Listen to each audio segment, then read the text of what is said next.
He may have the most power of anyone at the Capitol, and Dan Patrick's priorities are already shaping the debate for the next session. But I made it very clear. These are concepts, and I want House members and Senate members to now get in the specifics and help write the bills. We go one-on-one with the Lieutenant Governor, his ideas on some key issues facing the state.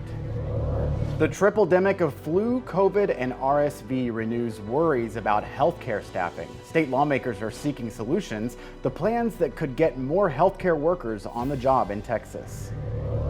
Texas Christians divided over issues of same-sex marriage and the role of gays in the church. So much emotion, so many accusations, and it just breaks my heart. The debate pushing hundreds of congregations to break with the United Methodist Church, and what comes next.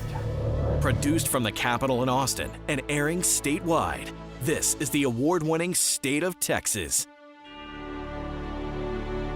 Hello, and thank you for joining us. I'm Josh Hinkle. It's a conflict that's been brewing for years. Theological and cultural differences over same-sex marriage and whether to let LGBTQ church members be ordained, creating conflict within the United Methodist Church.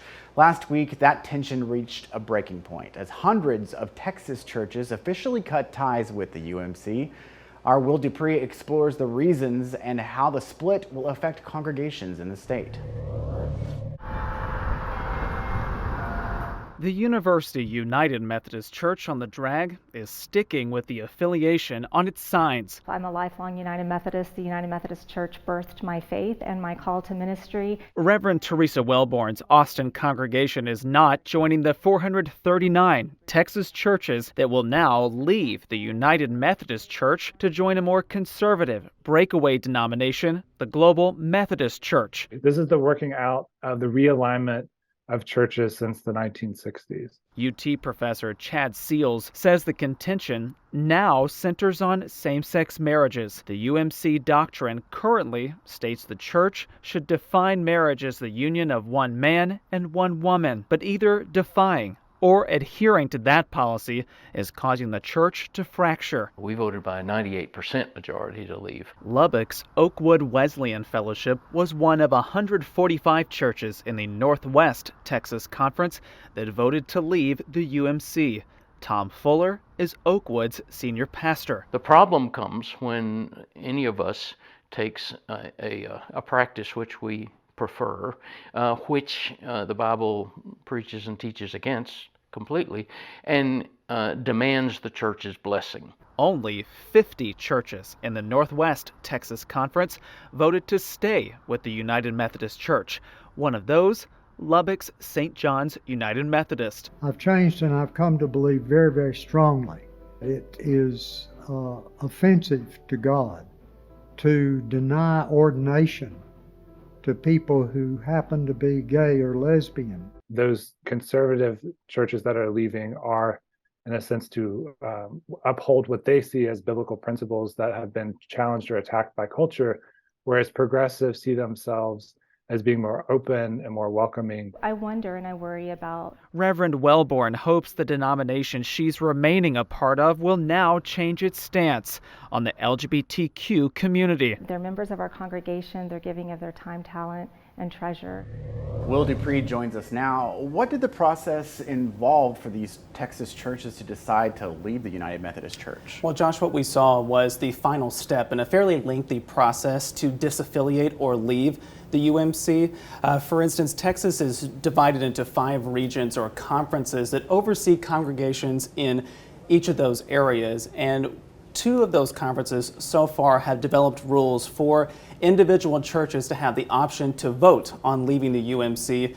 And then the conference meets to be able to essentially sign off on that disaffiliation. One expert I talked to for this story said that the process that Texas has created for this disaffiliation process is much smoother than what is happening in other states, and that's important because the fractures in this denomination are only going to keep growing. Should we expect more churches in Texas to leave as well? Most likely, yes. So many pastors I spoke to in this story, as well as religious experts, are fully expecting more churches to leave the United Methodist Church sometime in the future. But so far, no other conferences within the state have scheduled anything at this point to allow that process to continue. We, however, will follow along if it picks up again. Has anything like this ever happened before?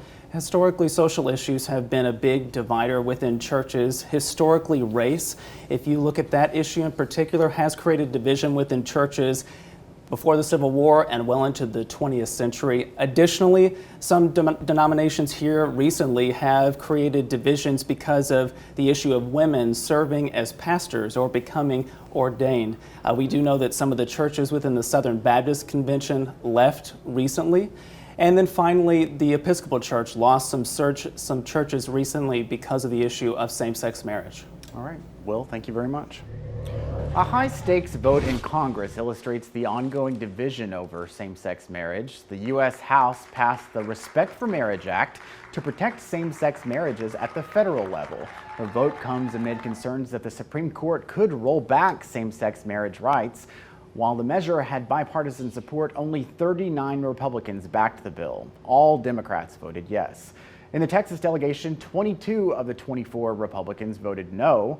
Congressman Tony Gonzalez was the only Texas Republican to vote for the bill. Outgoing Congressman Kevin Brady did not cast a vote. Both Texas Senators Ted Cruz and John Cornyn voted against the legislation last month when it passed the Senate. We didn't really feel like we had a lot of options as far as where to take him. Parents struggling to get a doctor's appointment as a virus surge hits Texas. It's happened before. How lawmakers are looking at solutions to get more healthcare workers on the job. And later, one-on-one with Lieutenant Governor Dan Patrick, from property taxes to abortion to schools. How his ideas are already setting the course of the session.